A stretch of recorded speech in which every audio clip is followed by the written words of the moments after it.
Un cordial saludo para nuestros amigos que nos están acompañando el día de hoy. Gracias por estar aquí junto con nosotros en estas nuevas innovaciones que estamos tratando de hacer con punto de encuentro para optimizar este trabajo especial que queremos hacer con cada uno de ustedes luego de bastante tiempo utilizando un mismo formato, pero que queremos para mejorar muchísimo más, llevarlo para cada uno de ustedes. Así que sean cordialmente bienvenidos el día de hoy. Me encantará estar aquí junto con ustedes y también con un excelente equipo de trabajo que está apoyando el día de hoy.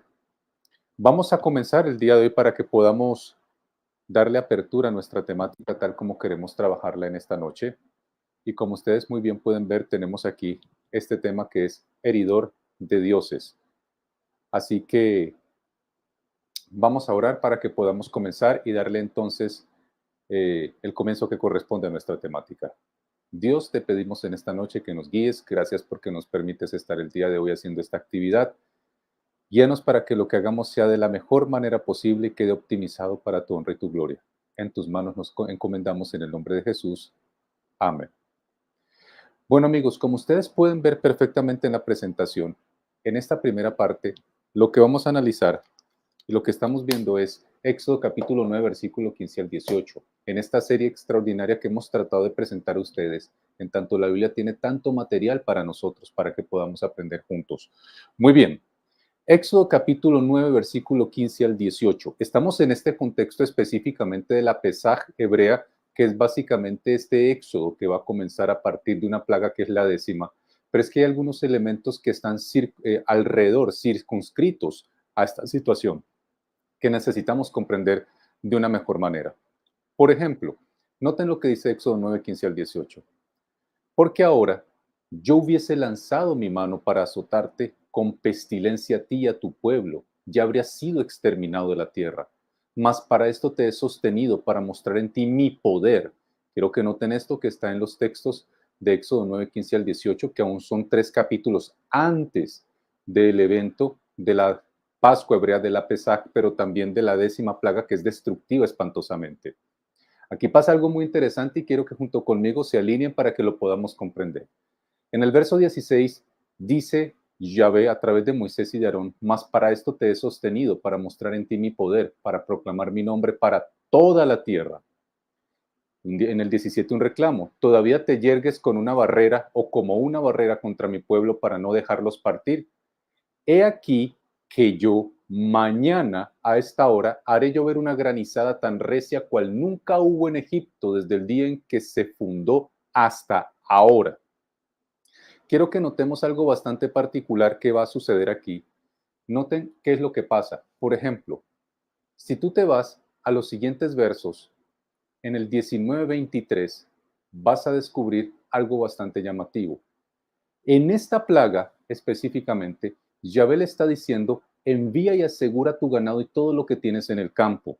Básicamente lo que acabo de leer, los versos previos, tanto el anterior como este que tienen en pantalla, es una referencia específica a la plaga que caería en el pueblo de Egipto específicamente, y es el granizo y fuego.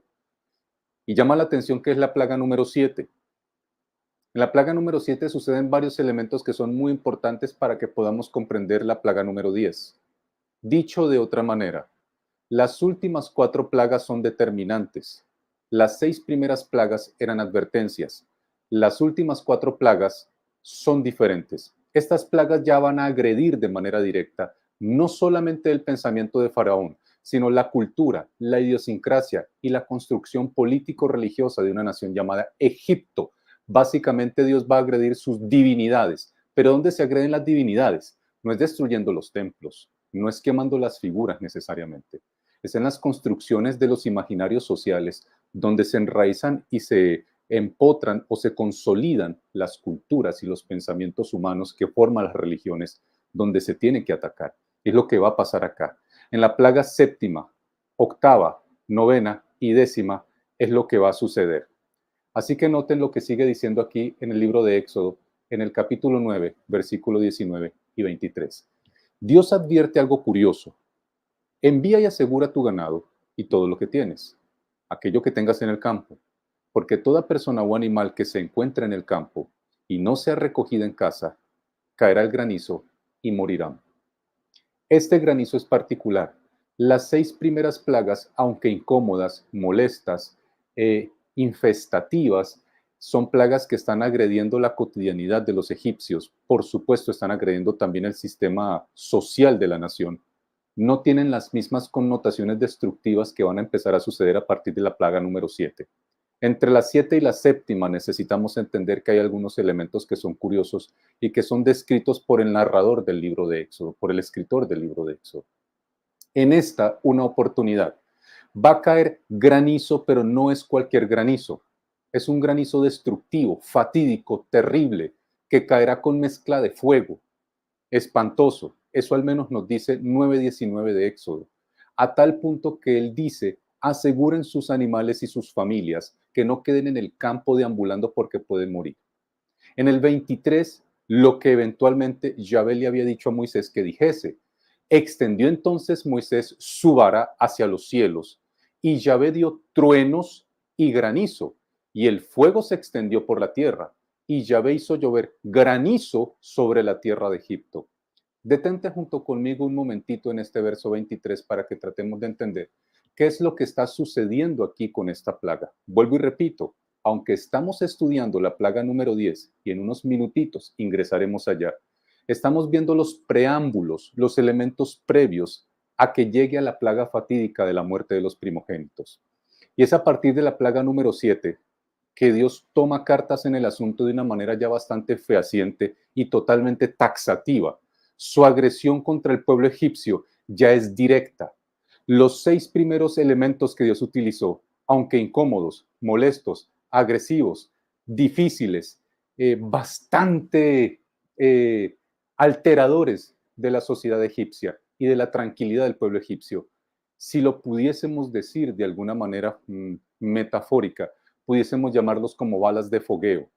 Es a partir de la séptima plaga que pareciera que el Yahvé de los hebreos, el Dios que se manifiesta según Éxodo en el capítulo 9, ya está tomando cartas en el asunto para tirar ya no balas de fogueo, estos son cargas de profundidad. Definitivamente lo que va a empezar a disparar son morteros a partir de la séptima, la octava, la novena y la décima plaga. La décima plaga tiene una característica particular. Su apertura es interesante. Su apertura emula eventos que han sucedido antes del mismísimo evento del éxodo de los hebreos en la tierra de Egipto. Quiero que noten conmigo de nuevo el 23, los elementos que contiene. El elemento principal es que hay un profeta, se llama Moisés, pero por encima del profeta hay un Dios, se llama Yahvé, quien se autodenomina Yahvé de los hebreos, de un pueblo pequeño y diminuto, que es tenido a poco, que es venido de menos, que no tiene ningún tipo de abolengo, que no tiene ningún tipo de aceptación social, política ni religiosa en el contexto de la Mesopotamia del siglo XVI a.C. Pero él dice ser el pueblo, el Dios de este pueblo. Y ese Yahvé, que también es tenido a menos, porque en las culturas antiguas los dioses eran medidos conforme su capacidad de poder liderar pueblos gigantescos. Este Yahvé dice que, o este texto dice que Yahvé dio truenos y granizo. Y el fuego, noten lo que dice el verso 19, se extendió por la tierra. Y Yahvé, por supuesto, ¿cuál tierra? La de Egipto. Y Yahvé hizo llover granizo sobre la tierra de Egipto. Ten en mente este concepto y junto conmigo observa lo que también nos dice de manera bastante particular o similar el libro de Génesis en el capítulo 19, en los versos 24 y 25. Es una construcción narrativa bastante interesante. Dice lo siguiente: entonces Yahvé hizo llover desde los cielos. ¿Notas las similitudes de la narrativa? No estoy diciendo que las narrativas sean igualitarias. Por supuesto hay diferencias contextuales, gramaticales, culturales y de tiempo, temporales. Pero lo que sí puedo mencionar es que hay ciertas similitudes particulares. Siglos antes, en la narración de Génesis, se menciona que Yahvé había hecho llover fuego y azufre sobre ciudades que eran impenitentes. Con especificidad en el verso 24 de Génesis 19, se nos dice que esas ciudades eran Sodoma y Gomorra, y lo que llueve sobre ellas es azufre y fuego de parte de Yahvé. De la misma manera que siglos después, en la narrativa que hace unos minutitos leíamos, se dice que Yahvé hace llover fuego y hace llover granizo sobre Egipto. Y quiero que noten lo siguiente: derrumbó estas ciudades y toda aquella llanura con todos los habitantes de las ciudades, y noten un dato curioso, y las plantas del suelo. Tú vas a notar algunos elementos bastante interesantes en las escrituras. Por ejemplo, pareciera que para los narradores bíblicos del Antiguo Testamento, las destrucciones necesitaban ser absolutistas, no solo la muerte de las personas, sino también la erradicación de las posibilidades de los cultivos. Cuando tú te vas a Jueces 9:45, descubres que allí dice que el rey sembró de sal los cultivos y las tierras a manera de esterilizar y destruir aquellas tierras que él había conquistado. Cuando tú ves aquí el libro de Éxodo, se nos dice que llovió azufre y fuego de parte de Jehová. Muy curioso, también a manera de mostrar que Yahvé está destruyendo absolutamente todo. Aquí dice que incluso las plantas del suelo fueron destruidas. ¿Por qué es tan importante en el mundo antiguo hacer hincapié en que se están destruyendo no solamente los seres humanos, sino también las plantas? Recordemos que estamos hablando de una narrativa que de manera preponderante, nos habla de un sistema económico agrícola. El ganado. Yahvé está diciendo, protejan el ganado, porque si lo dejan afuera va a morir. Cuídense dentro de las casas. Si lo dejan afuera va a morir. Pero ¿qué va a pasar con lo que está sembrado? Va a ser absolutamente destruido. Históricamente, Egipto dependía de dos elementos vitales y fundamentales de los cuales era un cultivador extraordinario. En su orden, el trigo, pero quizás más importante que el trigo, la cebada. Una granizada con fuego como la que cayó no solamente era la destrucción de sus tierras, de sus parcelas, de sus llanuras y verdores, sino que en realidad era la destrucción de su economía. La economía propia de Egipto, dado que Egipto, por aquella riqueza que tenía, por las inundaciones anuales del Nilo, especialmente hacia el delta, hacia la llanura de Goshen, iba a perder la posibilidad de poder ser ese exportador que pudiese llevar a otros territorios la riqueza como despensa agrícola del mundo antiguo. Yahvé está agrediendo tremendamente no solamente lo que es la idiosincrasia cultural y religiosa, está agrediendo la economía.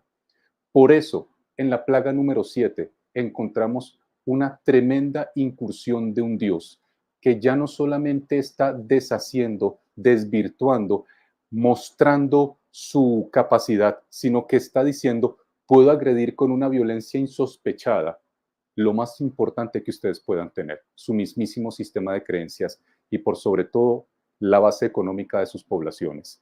No voy a dejar nada verde, no voy a dejar ni siquiera un pequeño germinado que esté siendo útil sobre la llanura de Egipto.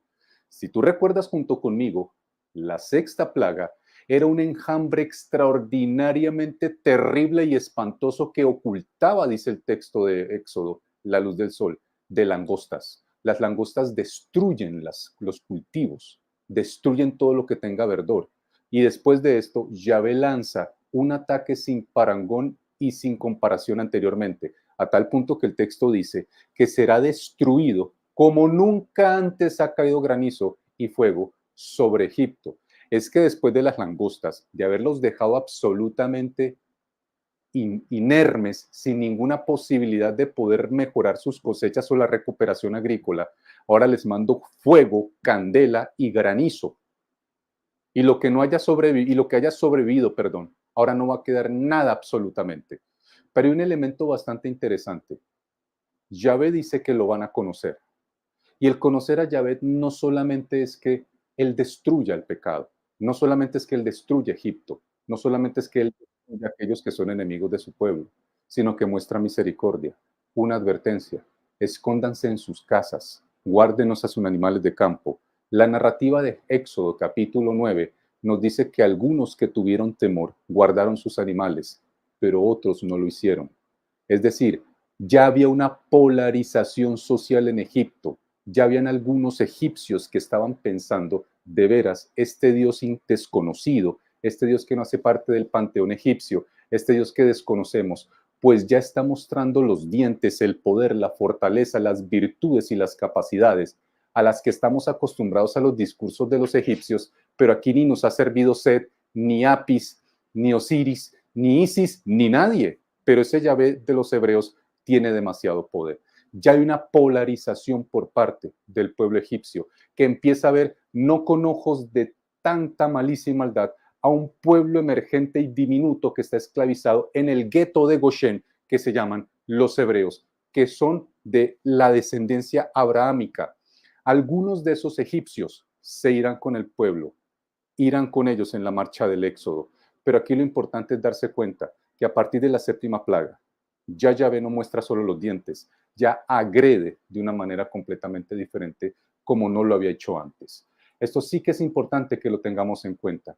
Lo curioso, como les digo, la apertura de la séptima plaga, qué curioso, se parece muchísimo al ataque que encontramos en Génesis 19, 24 y 25, que Yahvé hace en tiempos previos a las impenitentes ciudades de Sodoma, Gomorra, Adma, Seboín y posteriormente Zoar.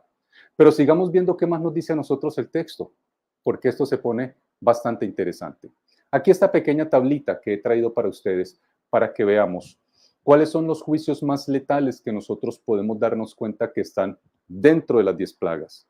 Si bien es cierto, las 10 plagas son complejas, son agresivas, son molestas, las 10 plagas por supuesto son temibles, terribles y espantosas en su mayoría, vuelvo y reitero que pareciera que las 6 primeras no tienen los elementos de letalidad que sí van a tener la séptima, la octava, la novena y la décima plaga.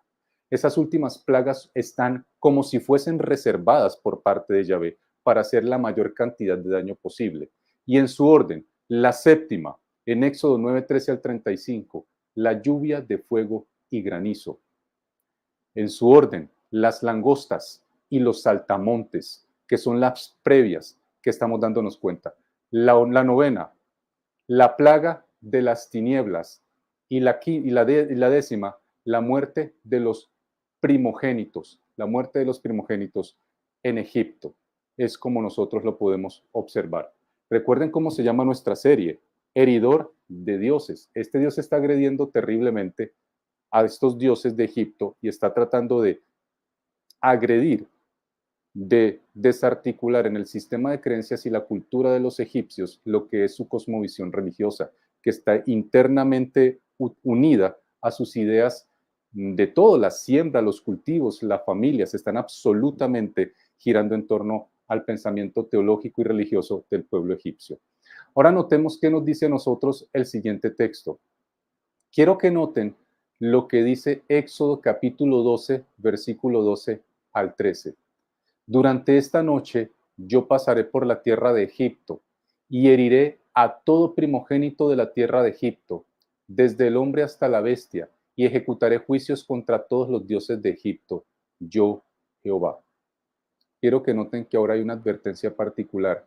Esta plaga es diferente. Esta plaga tiene connotaciones que previamente no se habían visto. Esta plaga va a atacar no solamente la idiosincrasia y la cultura, que es donde nosotros pudiésemos concentrarnos, al darnos cuenta que en la narración del libro del Éxodo se presenta un Dios que efectivamente puede ser profundamente agresivo, si así mismo él lo considera, cuando tiene que liberar a quien es su pueblo. En esa noche, en primera persona, dice que él mismo pasará por la tierra de Egipto y va a herir a todos aquellos que son los primogénitos de esta tierra. ¿Por qué quiere los primogénitos en particular? Es posible que haya una razón específica que a continuación quizás podamos compartir. Desde el hombre hasta la bestia. Llama la atención que el primogénito que moriría no solamente es el del ser humano, no solamente es del humano egipcio, sino que el primogénito de los animales también debería morir. Y lo firma, yo, Jehová. Pero en especial, la expresión particular que encontramos aquí es, ejecutaré juicios contra todos los dioses de Egipto. Escúchenlo muy bien. Ejecutaré juicios contra todos los dioses de Egipto. Esta es básicamente la plaga que aúna e integra las demás plagas Las 9 plagas previas específicamente se van a consolidar y van a encontrarse en la agresión final de la ejecución que Yahvé empersonará contra los primogénitos egipcios, incluyendo los animales. Y la pregunta, ¿por qué los animales? ¿Por qué los animales? Es bastante curioso. Ya lo miraremos en un momentito.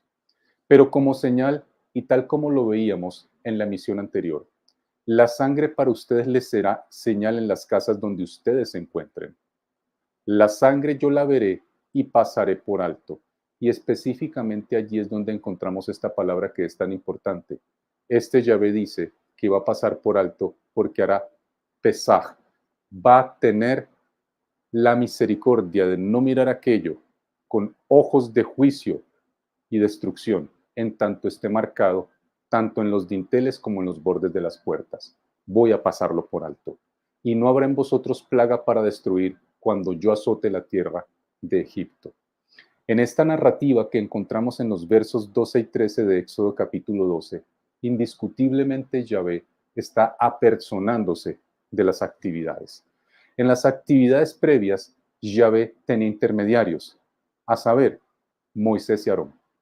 Ellos dos habían sido los representantes y paladines de Dios ante Faraón y ante sus sacerdotes y ante el cuerpo de liderazgo de Egipto. Pero en esta ocasión, a partir del verso 12, Yahvé se apersona de manera particular de la intervención que él quiere hacer. ¿Qué es lo que quiere hacer Yahvé? Porque lo hace de manera personal.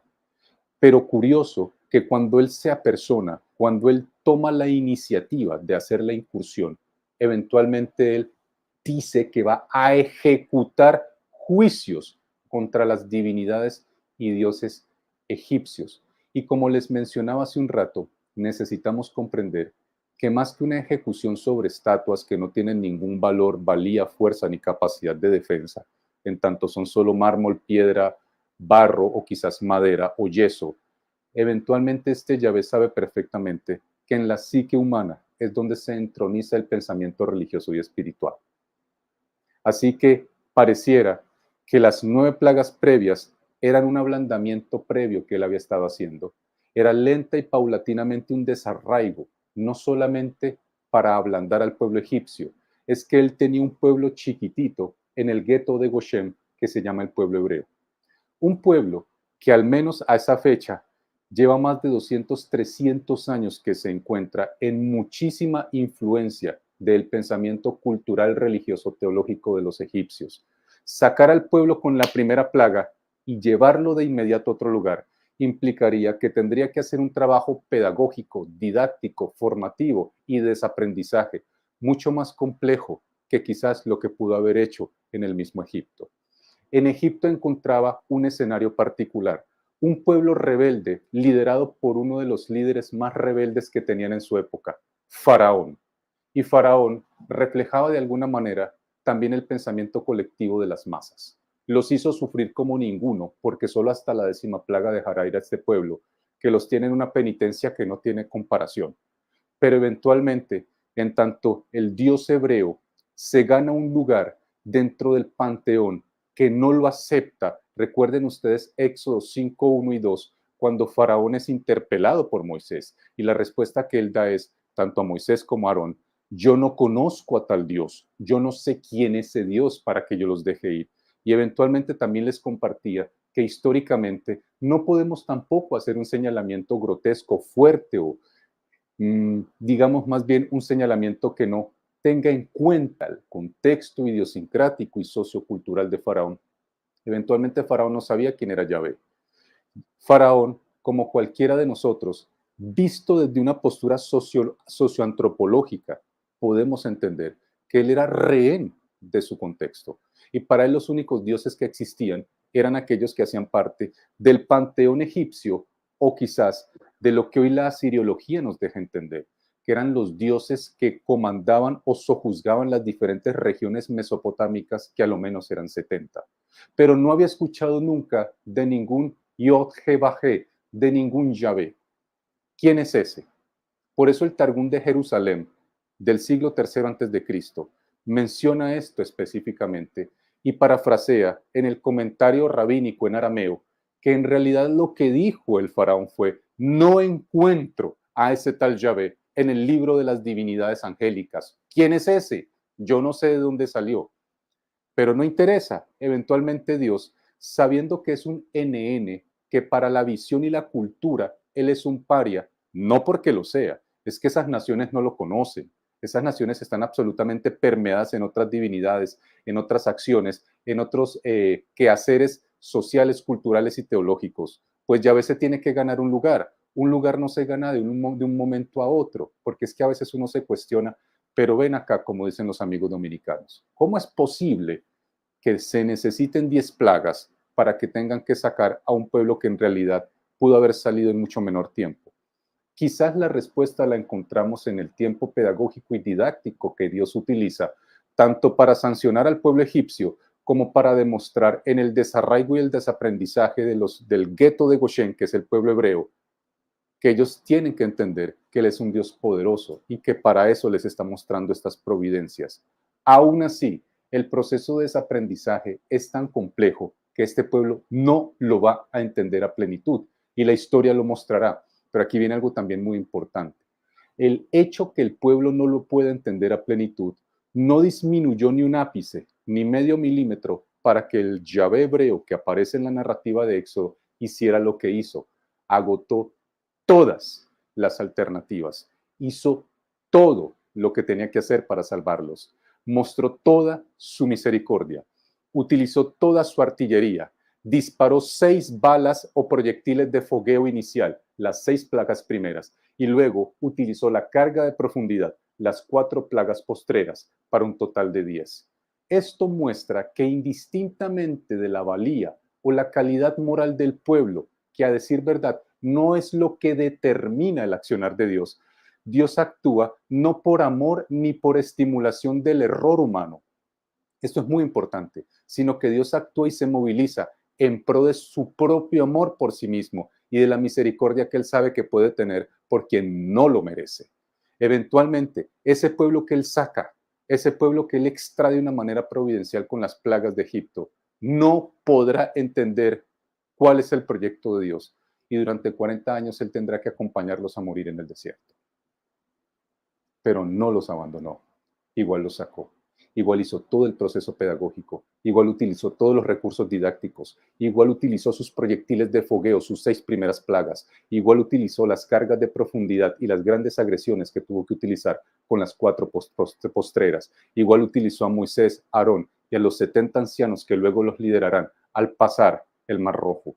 Eventualmente, este Dios muestra a través de las generaciones y los tiempos que la salvación no tiene que ver con aquello que el hombre le pueda brindar a Dios, sino que la salvación tiene que ver con una decisión insospechada, eterna y extraordinaria de Dios desde los confines de la eternidad, que amó a las criaturas aunque no lo merezcamos. Y es lo que vemos en esta narrativa.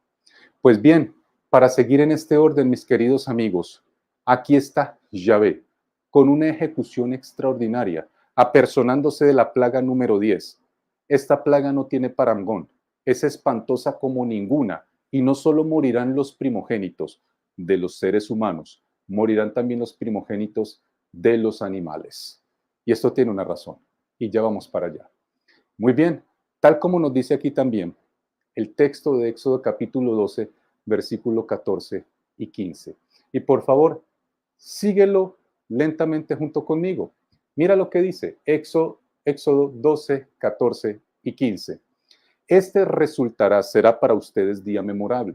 Lo van a celebrar como fiesta solemne a Yahvé por vuestras generaciones. Este día es particular, es diferente. Este día no lo podrán comparar con ninguna de las 9 plagas anteriores, porque en este día se levantó Yahvé. En este día Yahvé se apersonó del proceso en el cual debe intervenir.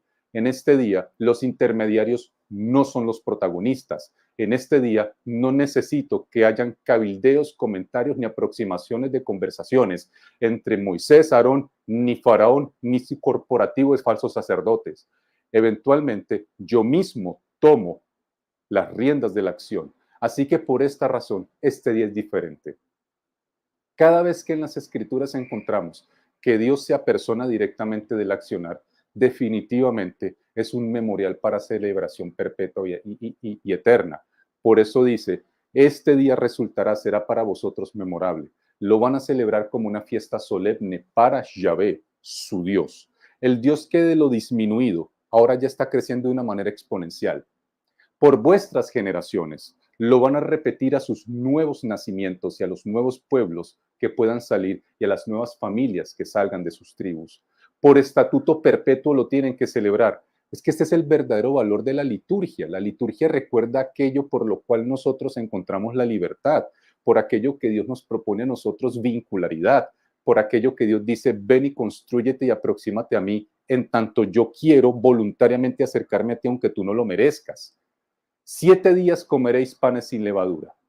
Quiero aclarar algo importante, aunque me gusta mucho este tema y quisiera poder compartirlo junto con ustedes, y eventualmente lo haremos, no será nuestro objeto de estudio particular y puntual en esta noche. Utilizaré solo el verso 15 de Éxodo 12 a manera informativa para hacer una conexión particular con el final de nuestra temática. Vuelvo y lo repito, no voy a desmenuzar ni hacer una aproximación exhaustiva o diminuta de cada aspecto extraordinario que tiene el verso 15. Lo haremos más adelante en otra de nuestras emisiones. El día de hoy vamos a tratar de manejar este texto como un referente, porque al final de nuestra temática haremos una conexión que todos ustedes y yo vamos a notar que es absolutamente legítima y es válida. 7 días comeréis panes sin levadura, una masa particular con una característica especial. Es una masa cualquiera, quizás hecha entre trigo o cebada, pero eventualmente esta masa debe adolecer, no debe tener leudado, no debe tener levadura, no debe haber hongo que haga que la crezca, que la haga crecer, perdón. Desde el primer día haréis desaparecer la levadura de vuestras casas. 0 levaduras. No quiero que haya levaduras. Incluso si tienen que limpiar las esquinas, las casas, tienen que hacer una exhaustiva limpieza de sus hogares. Porque cualquiera que coma pan leudado desde el primer día hasta el séptimo día, esa persona será cortada de Israel. Más que la liturgia, más que la acción o la conexión, o más bien, perdón, el comando interno, Dios quiere dar una lección muy importante. Las liturgias en las escrituras no son valiosas per se. Por sí mismas no tienen significado a menos que ellas apunten a un principio, a un propósito o a un concepto superior educativo. Cuando se nos habla del no leudado, quizás sea una enseñanza que tiene un principio tan grande que necesitamos comprender que sin entender el principio y sin vivirlo, la liturgia muere por sí misma. Esto tiene una razón. Vamos a dejarlo allí en el tintero, amigos. Dejémoslo a buen uso en remojo y ya volvemos con el verso 15 más adelantito para que podamos encontrar de qué se trata esto. Pues bien, en este orden vamos a ver qué sucedió, según nos dice a nosotros el verso 29 y 30 de Éxodo capítulo 12. Verso 29 y 30 de Éxodo capítulo 12. Dice lo siguiente: aconteció que a medianoche, parece que la Biblia tiene ciertas características o particularidades con esa hora, con la noche, con la hora más oscura del momento nocturno. Aconteció que a medianoche Yahvé hirió a todo primogénito en la tierra de Egipto. Desde el primogénito de Faraón que se sentaba en su trono, no hubo discriminación estratificada ni de niveles sociales ni culturales. Yahvé había advertido que él iba a eliminar de manera terrible y dolorosa a todo primogénito, incluyendo el de los animales. Y nota cómo lo corrobora la narrativa. Desde el primogénito de Faraón que se sentaba en su trono hasta el primogénito del cautivo, es decir, del esclavo, o el primogénito del que tenía problemas judiciales, que estaba en la cárcel. Todo primogénito también del ganado. Todos los primogénitos egipcios mueren, salvo aquellos que hayan pintado los bordes, los dinteles, las jambas de las puertas y los travesaños, los hayan pintado con sangre. Todos morirían. En el verso 30 se nos dice algo muy importante. Aquella misma noche se levantó Faraón con todos sus siervos y todos los egipcios, y hubo en Egipto un gran clamor. pues no hubo casa donde no hubiese un muerto. Este es un texto bastante complejo y difícil que podemos encontrar en las Escrituras. No es mi objetivo hacer un análisis exhaustivo ni del texto gramático, ni tampoco tratar de ser exhaustivo en la intención comunicativa del autor. Pero sí quisiera compartir algo que considero mínimamente cauto y correcto que pueda compartir con ustedes. Cuando llegamos a este texto tenemos que abordarlo desde la perspectiva de la soberanía, porque si lo abordas desde la perspectiva de la emoción o el juicio moral, podemos cometer un error. Este Yahvé ha tenido 10 oportunidades, para ser específico, 9 oportunidades previas, quizás más, si contamos las manifestaciones providenciales de las varas en serpiente que hizo inicialmente Moisés y Aarón al cuerpo sacerdotal y a Faraón. Yahvé les ha dado oportunidades. Quizás nosotros, de manera bien intencionada, miramos en las Escrituras o nos aproximamos a las mismas pensando que el Dios de los hebreos, el Dios bíblico, no va a actuar de esta manera nunca según las Escrituras. Déjenme decirles que cuando vamos aquí al texto nos damos cuenta que la intención es que uno puede leer de manera sencilla del autor, es que eventualmente el Dios hebreo sí quería infligir daño y dolor, no por gusto, sino para mostrar su poder y soberanía. Aquí hay que entender algo que puede sonar un poco incómodo, pero que es importante y vital que lo podamos desarrollar. Los primogénitos no son solo primogénitos en Egipto, son objetos de adoración y son elementos cúlticos para el pueblo, para la religión, para la teología y para la agricultura. ¿Recuerdan ustedes que cuando comenzamos nuestra temática el día de hoy yo les comentaba que las últimas 4 plagas específicas que el Dios hebreo, Yahvé, expone de manera directa, que ya no son solo balas de fogueo, en la metáfora que utilizo con ustedes, que comparto junto con ustedes aquí en el programa, sino que son cargas de profundidad? La 7ª plaga ya es la apertura de Yahvé para agresiones mucho más poderosas e infligir daño directo, no solamente al pueblo como personas, sino a su sistema, a sus creencias, a sus percepciones, a su idiosincrasia, a su cultura, a su cosmovisión, pues eso es lo que está pasando. Dentro de la percepción mesopotámica y la percepción egipcia, los primogénitos no son solo hijos, son objetos cúlticos de adoración a quien sea el dios de turno. Y en este contexto, son objetos cúlticos de adoración y son objetos de proclamación y entrega al dios Ra, entre otros dioses, por supuesto, como el toro de Apis. Esto significa que cuando mueren los primogénitos, la percepción de seguridad de los hogares que estaba puesta sobre las cabecillas del panteón de los egipcios empieza a desmenuzarse y a desmoronarse de una manera dolorosa. Es duro, lo es. Se ve cruel, lo es.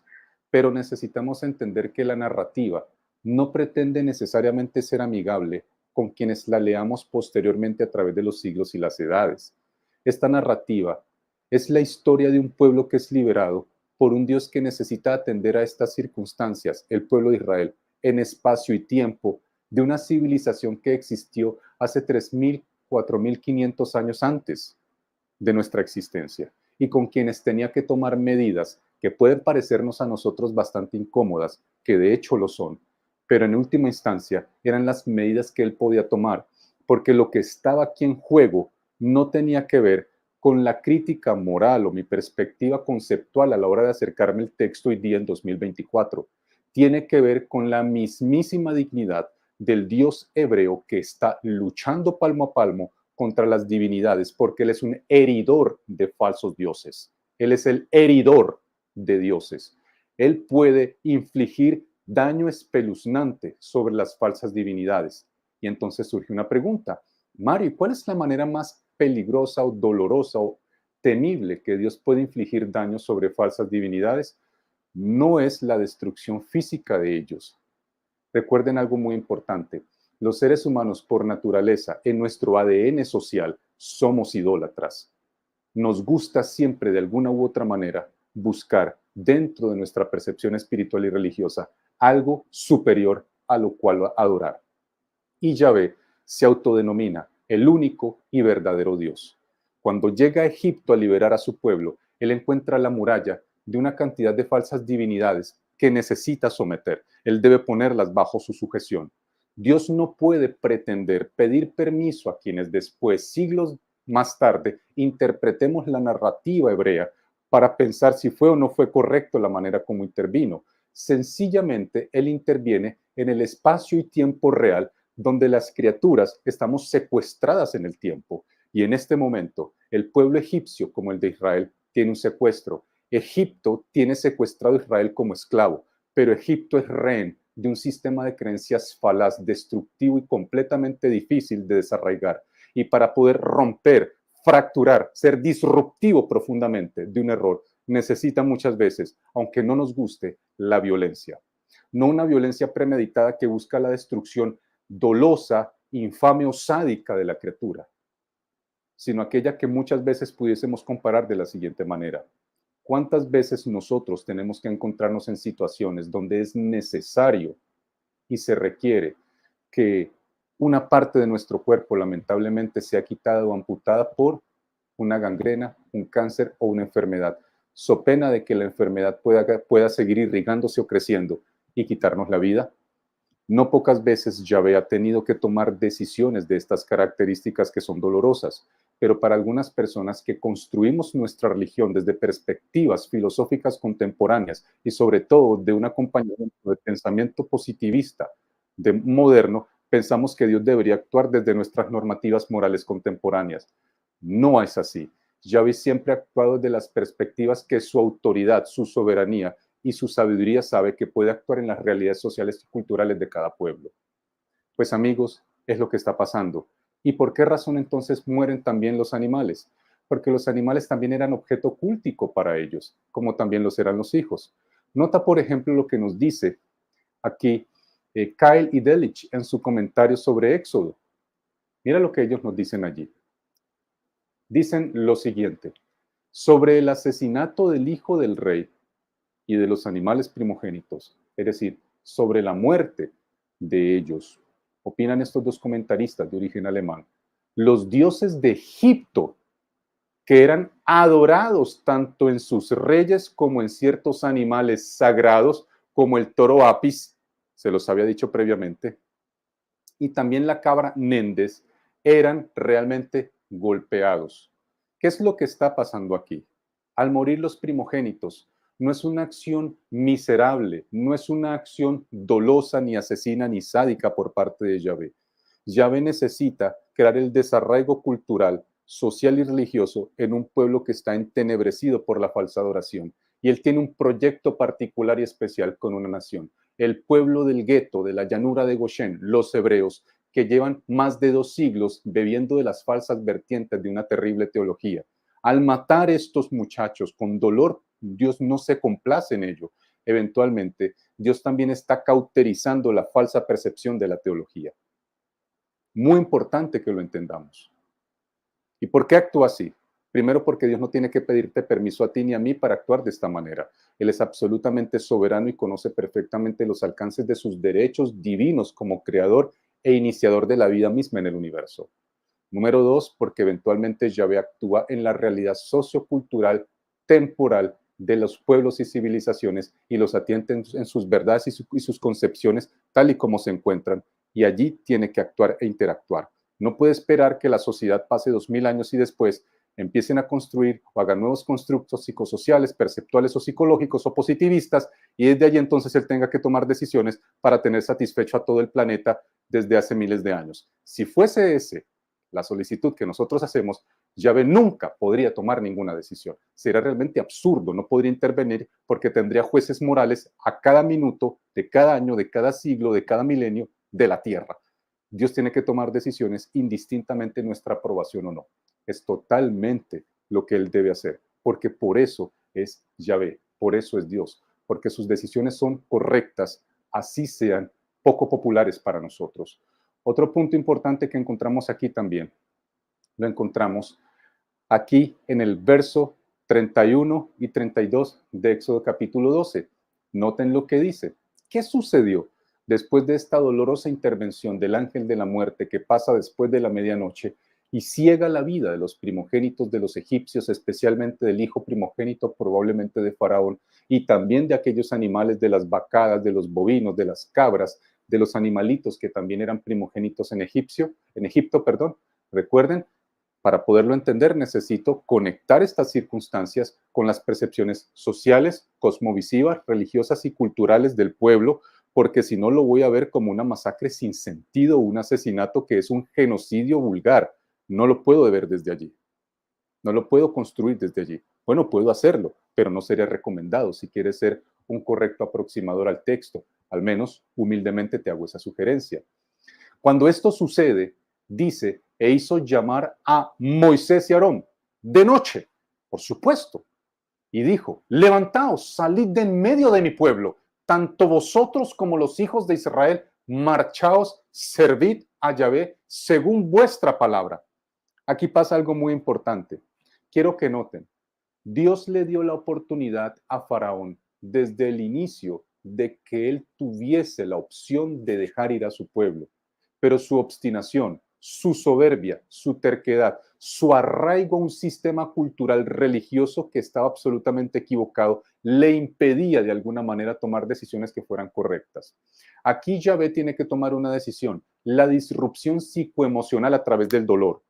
El dolor se convierte entonces en una herramienta pedagógica disruptiva para que él pueda romper en su conciencia y su psique pueda tomar la decisión que corresponde. Muchas veces el dolor se convierte en la única manera como Dios puede trabajar con nosotros para que tomemos correctamente nuestras decisiones.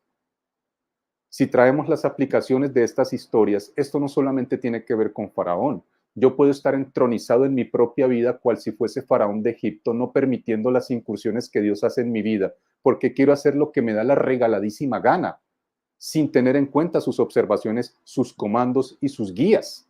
Y Yahvé dice, te voy a dar oportunidades, pero eventualmente si tú no las quieres seguir, voy a tener que tomar una decisión disruptiva psicoemocional donde el dolor haga parte de la pedagogía que te enseñe cuál es la idea que tienes que tomar y cuál es la decisión por la cual te tienes que guiar. ¿Cuál es la bifurcación? Bueno, este es el camino porque el que vas a tomar. Y el dolor hace parte.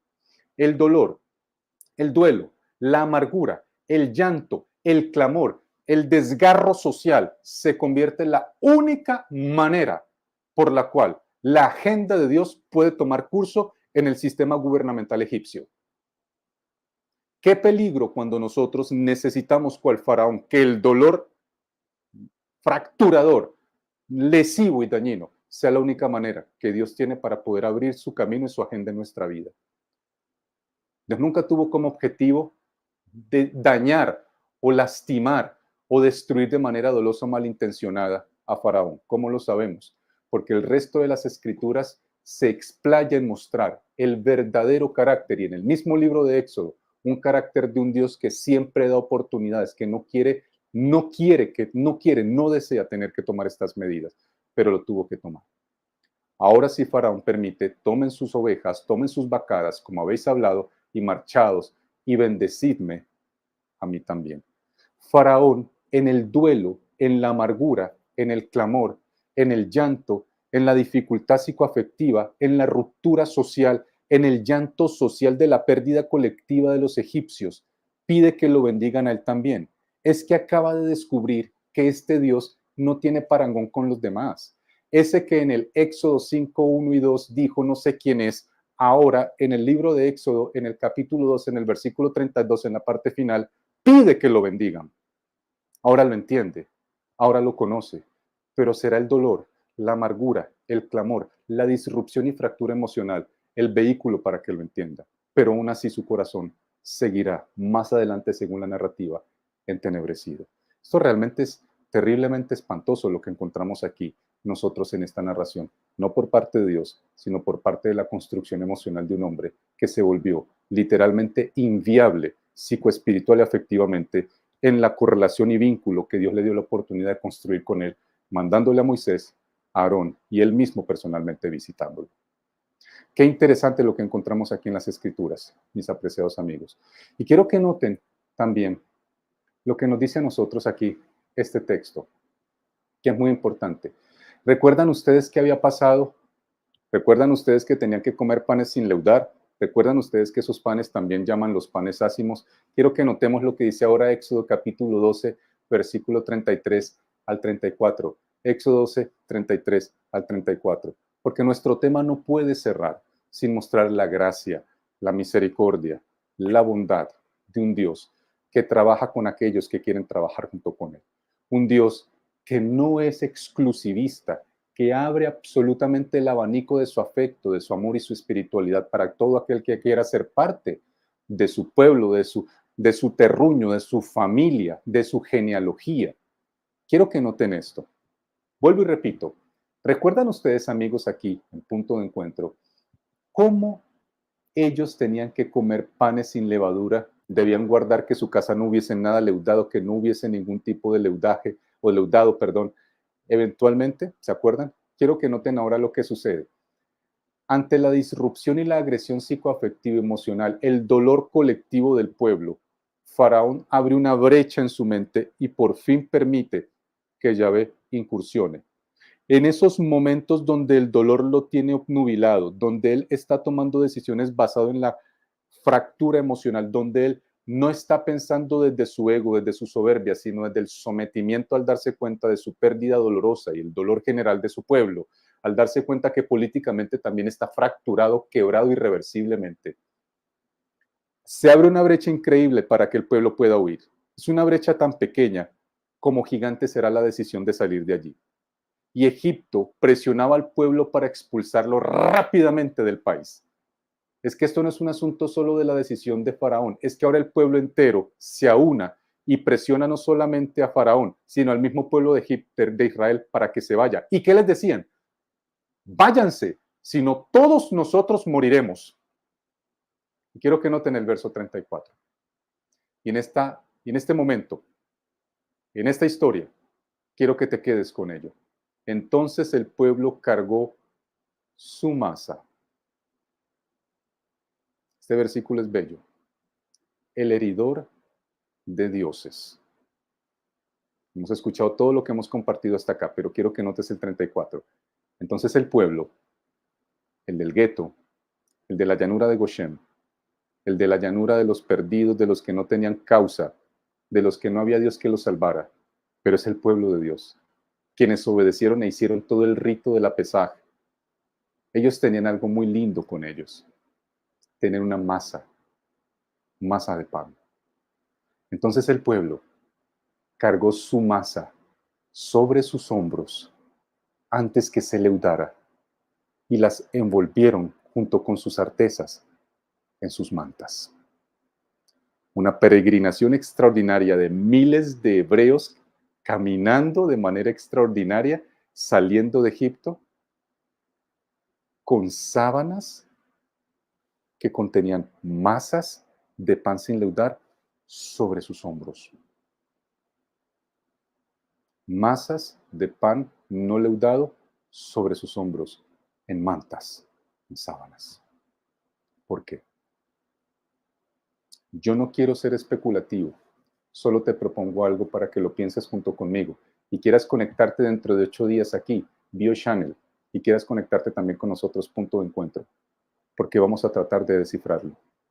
Siglos después a esta historia, un hombre moría en una cruz y otro, llamado José de Arimatea, al darse cuenta del suplicio y la infamia que sufrió su maestro, porque fue su maestro, eventualmente pide a Poncio Pilato que le permita obtener el cuerpo de su maestro. ¿Y saben qué es lo hermoso? Lo envolvió en sábanas y con respeto envolvió el cuerpo del Hijo de Dios y lo llevó a una sepultura. Queridos amigos, el Dios que hiere dioses fue envuelto en sábanas y puesto en un sepulcro por amor a usted y por amor a mí, sin jamás merecer ser tocado indignamente en la belleza de su cuerpo y en la preciosura de su personalidad. Pero el heridor de dioses de Egipto un día se hizo hombre, vino y murió por usted y por mí. Y alguien, al ver la desnudez, el suplicio, los golpes, lo aterrador de los latigazos y la crucifixión, su cuerpo despedazado y colgante, desnudo y muerto, lo trató con dignidad y lo envolvió y lo guardó. La buena noticia es que Él se levantó y no tengo ninguna duda que tiene una gratitud preciosa con aquella persona que le dio ese digno trato para ese momento final de su vida. ¿Quieres tú que sea también tu Dios? Un heridor de dioses que tiene poder para hacer llover fuego del cielo, traer langostas, tirar granizo, también tiene un poder mucho más grande, la humildad de morir desnudo en una cruz para darnos una oportunidad a nosotros. Amigos, pensemos en ello en esta noche. El heridor de dioses, lo principal que quiere herir es el ego de mi corazón, porque Él quiere ser quien viva allí. Vamos a orar. Gracias, Dios, por este momento y porque nos has permitido tener esta emisión junto con nuestros amigos, y guíanos para seguir haciendo más programas, mejorándolos cada vez más y llevando un mensaje de esperanza donde quiera que pueda llegar. En el nombre de Jesús. Amén. Amigos, hasta la próxima. Nos vemos dentro de 8 días. 8 días. Hasta luego.